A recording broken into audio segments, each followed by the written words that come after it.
اہل سرسار کی ایک قوم جسے قوم سبا بھی کہا جاتا ہے، اللہ تعالیٰ کی بے شمار نعمتوں کے اندر زندگی گزار رہی تھی۔ یہ قوم ایک عظیم تہذیب و تمدن کی مالک تھی۔ حضرت داؤد علیہ السلام اور حضرت سلیمان علیہ السلام کی باعظمت حکومتوں کے بعد ان کی حکومت زبان زد خاص و عام تھی۔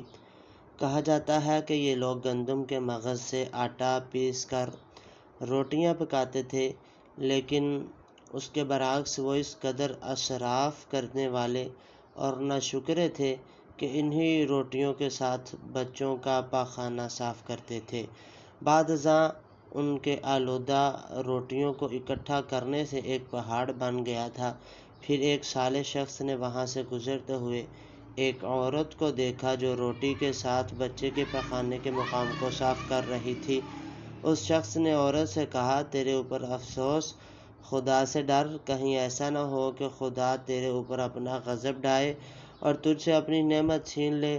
اس عورت نے جواب میں مذاق اڑایا اور مغرورانہ انداز میں کہا، جاؤ جاؤ، گویا کہ مجھے بھوک سے ڈرا رہے ہو۔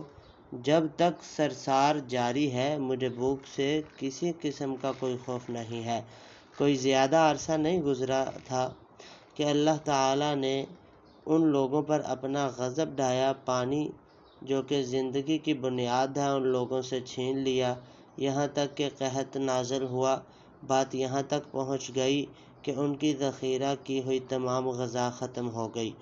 آخر کار وہ مجبور ہو گئے کہ انہیں آلودہ روٹیوں پر ٹوٹ پڑے جو ان لوگوں نے اکٹھی کر کے پہاڑ کے مانند ڈھیر لگایا ہوا تھا، بلکہ وہاں سے روٹی لینے کے لیے صف لگتی تاکہ ہر کوئی وہاں سے اپنے حصے کی روٹی لے سکے۔ کفران نعمت، قحط اور ان کی بدحالی کے بارے میں متعدد روایات موجود ہیں۔ سورہ نحل کی آیت نمبر 112 اور 113 میں یوں ارشاد ہوتا ہے، اور اللہ نے اس بستی کی بھی مثال بیان کی ہے جو محفوظ اور مطمئن تھی، اس کا رزق ہر طرف سے باقاعدہ آ رہا تھا، لیکن اس بستی کے رہنے والوں نے اللہ کی نعمتوں کا انکار کیا تو خدا نے انہیں بھوک اور پیاس کا مزہ چکھایا، صرف ان کے ان اعمال کی بنا پر کہ جو وہ انجام دے رہے تھے۔ اور یقیناً ان کے پاس رسول آیا تو ان لوگوں نے ان کو جھٹلایا، تو پھر ان تک عذاب آ پہنچا کہ یہ سب ظلم کرنے والے تھے۔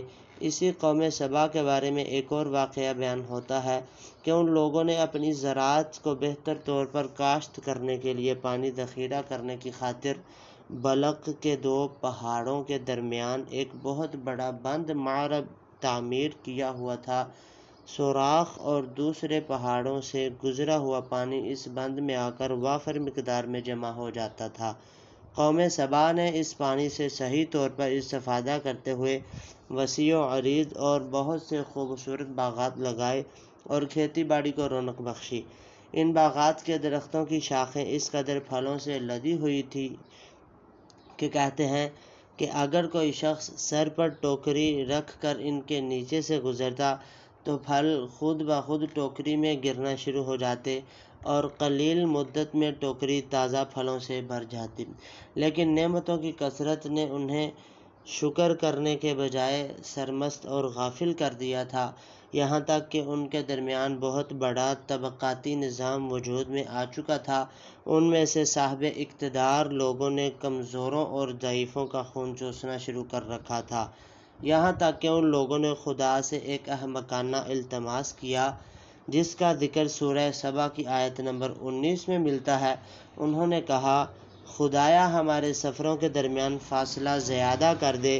انہوں نے اللہ تعالیٰ سے یہ التماس اس لیے کیا تاکہ غریبوں، بے نواح لوگوں، امراء اور ثروت مندوں ان کے ہمراہ سفر نہ کریں۔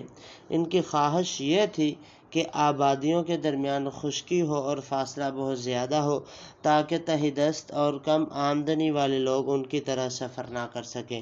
اللہ تعالیٰ نے ان مغرور پیٹ کے پجاریوں پر اپنا غضب نازل کیا۔ بعض روایتوں کے مطابق ان مغرور لوگوں کی آنکھوں سے دور صحرائی چوہوں نے معرب نامی بند کی دیواروں پر حملہ کر کے انہیں اندر سے کھوکھلا کر دیا۔ ادھر سے بارشیں زیادہ ہوئیں جن کی وجہ سے سیلاب آ گیا اور اس بند میں پانی بہت زیادہ اکٹھا ہو گیا۔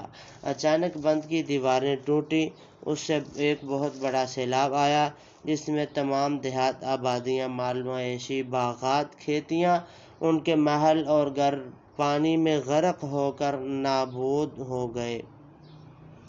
ان کے باغات اور زراعت میں سے صرف بیری کے درخت اور کچھ جھاڑیاں بچی تھیں۔ خوش الحان پرندے وہاں سے کوچ کر گئے تھے، جبکہ الوؤں اور کووں نے قوم سبا کے کھنڈرات میں اپنے گھونسلے بنائے تھے۔ اس بات کا ذکر سورہ سبا کی آیت نمبر 15 اور 16 میں ملتا ہے، اور آخر میں سورہ سبا کی آیت نمبر 17 میں قرآن کریم میں اس واقعے کا یوں نتیجہ نکالا ہے: یہ ہم نے ان کی ناشکری کی سزا دی ہے اور ہم ناشکروں کے علاوہ کسی کو سزا نہیں دیں گے۔